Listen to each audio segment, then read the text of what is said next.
क्योंकि जो फसलों या कोई भी अपन मानव शरीर या किसी भी जीव जंतुओं की बात कर ले, पोषक तत्वों के से भी ज्यादा अपने को खनिजों की आवश्यकता होती है। तो चूंकि गाय के गोमूत्र में लगभग 100 से ज्यादा लाभकारी खनिजों की संख्या पाई जाती है, जो अन्य अपनी फसलों के लिए बहुत ही लाभदायक होता है। इवन प्राकृतिक खेती में तो जो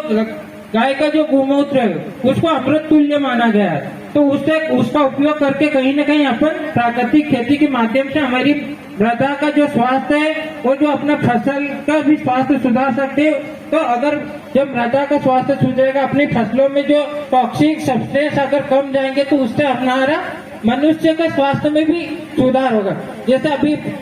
कुछ समय पहले अभी बताया था कि पंजाब में जो प्रॉब्लम आती है, जो कैंसर ट्रेंड तक चलती है, तो क्योंकि पंजाब और हरियाणा में क्या है कि फर्टिलाइजर और केमिकल कंजप्शन बहुत ज्यादा मात्रा में होते। जैसे अगर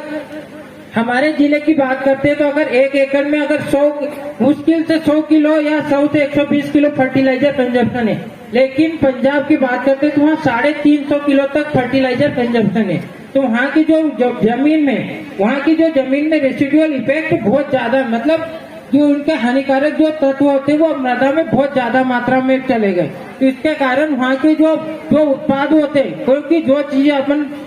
जमीन में डालेंगे पौधे उसी का उपयोग करता है, अब पौधे भी उसी का उपयोग करेंगे तो कहीं न कहीं खाद्य संक्रमण में भी वो चीजें शामिल होती। तो उसके द्वारा कहीं न कहीं जैसे किसी को डायबिटीज, तो किसी को शुगर, तो किसी को हार्ट प्रॉब्लम, तो बहुत सारी प्रॉब्लम चलती जाती है। तो इसी को कम करने के लिए हमारे प्राकृतिक खेती, क्योंकि इससे पहले 2022 में आया था प्राकृतिक खेती, इसके पहले आया था जैविक खेती। क्योंकि जैविक खेती और प्राकृतिक खेती देखा जाए तो सिमिलर ही है, लेकिन थोड़ा डिफरेंस है।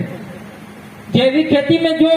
उत्पाद है जैसे उपयोग करते थे हम, जैसे राइजोबियम कल्चर, एजेटोबैक्टर, ट्राइकोडर्मा, तो ये जो भी कल्चर थे उनको किसान खुद नहीं बना पाता था। उसको किसान खुद इसलिए नहीं बना पा रहा था कि जो भी उसमें सूक्ष्म जीव होते उनको लैब में पहले उनके जो नेचुरल स्रोत होते उनसे अलग करने की प्रोसेस होती, क्योंकि वो प्रोसेस लेबोरेटरी या प्रयोगशाला में होती थी। फिर उनको अलग करने के बाद में उनकी संख्या को बढ़ाने के बाद में फिर उसको कल्चर में मिलाते थे। तो जैसे आपने काले पाउडर वाले कल्चर देखे होंगे, कुछ पानी वाले, क्योंकि आजकल पानी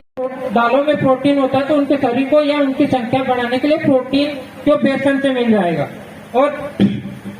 इन सब चीजों को बढ़ाने के लिए हम क्या करते हैं, तो जैसे अगर 2 क्विंटल घन जीवामृत बनाना है, 2 क्विंटल घन जीवामृत बनाना है, तो इसको घन जीवामृत हम 2 प्रकार से यूज कर सकते हैं। एक तो अपन गीले गोबर से भी बना सकते हैं, सूखे गोबर से भी बना सकते हैं। क्योंकि गीले गोबर से बनाने के लिए अपने को 2 बार मेहनत करना पड़ेगी। कैसे, अगर 2 क्विंटल अपन ने गोबर लिया तो उसमें 10 लीटर अपने को गोमूत्र लगेगा, उसके बाद में 2 किलो बेसन और 2 किलो गुड़, उसके बाद में अपने को इन सबको जैसे अपन घर में लिपाई करने के लिए मिट्टी और गोबर को मिलाते हैं, उसके बाद उसको मिलाने के बाद में मिलाते हैं। इस तरीके से अपने को मिट्टी और गोबर या सारी जो चीजें होती है इन सबको मिलाकर के कंडे बना लेना है। और जब अपने को उपयोग करना, सुखा लेते हैं, और जब उपयोग करना रहता है फिर इन कंडों को छोड़ने के बाद में फिर इसमें पानी कम से कम, जैसे आज उपयोग करने तो 2 दिन पहले इनको पानी छिड़केंगे तो उसमें जो जीवाणु है वो वापस सक्रिय हो जाएंगे और उसका उपयोग अपन करने के लिए उपयोग कर सकते हैं। तो ये जो घन जीवामृत इसको अपन डीएपी खाद के रूप में, जहाँ अपन बुआई के समय ना डीएपी खाद डालते हैं, तो वहाँ की जगह अपन डीएपी खाद की ना डालते हुए जैविक या घन जीवामृत को डाल सकते हैं। इसके बाद में जो आता है जीवामृत, जीवामृत में बनाने के लिए जैसे 200 लीटर का ड्रम रहेगा, उसमें अपन 180 लीटर पानी ले ले, उसमें 10 लीटर गोमूत्र, 10 किलो गोबर और 1 किलो गुड़ और 1 किलो बेसन और बरगद के पेड़ के नीचे की मिट्टी लेकर इन सबको घोल रखते हैं और कहीं छाया वाले स्थान में रखें। क्योंकि छाया वाले स्थान में इसलिए रखेंगे कि जो गोबर और मिट्टी में जो जीवाणु थे उनकी संख्या नियमित रूप से बढ़ना चाहिए। क्योंकि कोई भी सूक्ष्म जीव होता है वो 25 से 35 डिग्री सेल्सियस तापमान पर सबसे अच्छी ग्रोथ करते हैं, लेकिन अभी गर्मी में वर्तमान में तो 40 के ऊपर टेम्परेचर जा रहा है, तो उनकी जो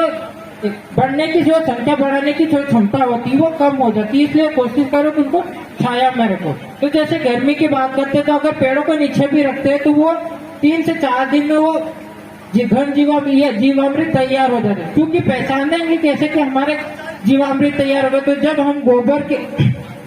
का जो सॉल्यूशन घोल बनाया है उसमें पहले तो सफेद झाग ऊपर आएगा, लेकिन फिर उसके बाद में फिर उस झाग को हटा के देखो तो गोबर ऊपर आने के बाद में जैसे गोबर की एक चीज लहरी पहले ऊपर आती फिर वापस बैठती, इस तरीके से हमारा गोबर उसमें वो ऊपर तैर के फिर बैठ जाता है। तो समझ लेना हमारा जीवामृत तैयार हो गया। अब इसका उपयोग अपन दो प्रकार से कर सकते हैं, एक तो सिंचाई के माध्यम से भी कर सकते हैं और दूसरा जैसे अपन दवाई छिड़कते हैं इस तरीके से। तो सिंचाई के माध्यम से तो जहाँ पे अपना पानी का स्रोत है, जहाँ पे पाइप है वहीं पे अपना ड्रम रख दो, ड्रम में एक नल की टोटी कर दो, उसी के साथ पानी की सिंचाई के पाइप के साथ ड्रम की टोटी खोल दो तो समांतर रूप से सिंचाई के पानी के साथ चला जा सकता। और अगर दवाई के रूप में छिड़काव करना है तो उसमें हमको 10 लीटर का 15 लीटर का जो ड्रम रहेगा तो उसमें 12 लीटर अपना पानी और 3 लीटर ये जीवामृत को कैसे छान करके उपयोग करें, क्योंकि उसमें मिट्टी के कण और गोबर के कण रहते हैं तो उससे कहीं ना कहीं पंप चौक ना हो, इसलिए कोशिश करें कि 2 से 3 बार उसको अच्छे कपड़े से छान ले। इस तरीके से अपन घन जीवामृत का भी उपयोग करते हैं। पहली सिंचाई के साथ अगर करते हैं तो उसमें अपन केवल जीवामृत का ही उपयोग करें, लेकिन अगर दूसरी सिंचाई जहाँ मतलब कि फसल अपनी 2 महीने की हो जाती है तो वहाँ पे हमको जो जीवामृत होता है, जीवामृत में अपने को 5 लीटर अगर छाछ मिला देते तो उसका लैक्टिक एसिड जो होता है वो ह्यूमिक एसिड में कन्वर्ट कर देगा उनके जो हमारे सूक्ष्म जीवाणु है। तो सूक्ष्म जीवाणु से के साथ में ह्यूमिक एसिड जो फसलों के गहरे हरे रंग के लिए उत्तरदायी होता है, तो इस तरीके से हम ह्यूमिक एसिड का भी उपयोग कर सकते हैं। और जैसे जैसे इसकी फसल की अवस्था बढ़ती जाती है उसका हर 21 दिन पे अगर हम उपयोग करते हैं तो जो हमारी फसल में जो नाइट्रोजन फिक्सेशन की जो रेट है वो भी काफी अच्छा हो जाता है। तो ये तो प्राकृतिक खेती हो गई, क्योंकि प्राकृतिक खेती में पोषक तत्वों के साथ साथ प्लांट प्रोटेक्शन भी है, लेकिन प्लांट प्रोटेक्शन के लिए हमें क्योंकि प्राकृतिक खेती में जो प्लांट प्रोटेक्शन वाले जो भी आयाम होते हैं वो कभी भी कीड़ों और बीमारी को मारने का काम नहीं करते, वो सिर्फ उनको भगाने का काम करते। तो कोशिश करो कि उनका उपयोग ज्यादा से ज्यादा फ्रिक्वेंसी में करें। जैसे हर 8 दिन में अगर करते हैं तो उसकी दुर्गंध होगी, उससे रिप्लेंट होंगे, कील मरेंगे नहीं। तो इसलिए कोशिश करो कि जो भी प्राकृतिक खेती में प्लांट प्रोटेक्शन वाले जैसी चीज होती है जैसे नीमास्त्र है, ब्रह्मास्त्र है, अग्नियास्त्र है, इसके साथ में अपन जो चने में उगता के लिए छोटास्त्र बनाते हैं तो छोटास्त्र तो चूंकि काफी अच्छा इफेक्टिव उसका अगर चने में से उल्टा उगरा जो बीमारी जोड़ते उसमें अगर 2 से 3 स्प्रे अगर करते हो तो काफी हद तक वो जो बीमारी को फैलने से रोक देते हैं। इसी के साथ मैं अपना स्थान ग्रहण करना चाहूँ। और अच्छा अभी जो जैसे अभी ये गौरव दिवस मनाते हम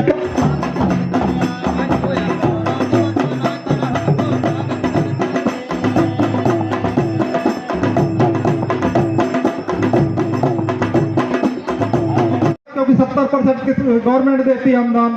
सिर्फ काम मुश्किल से आता तो 30% में अधिकतम खर्चा उसका 10,000 के यदि आप बीमा करवाते हो तो उसमें से तो आता है 105 रुपए आता है। यदि आपने अपने जानवर का बीमा करवा लिया है 1 साल का रहता सौ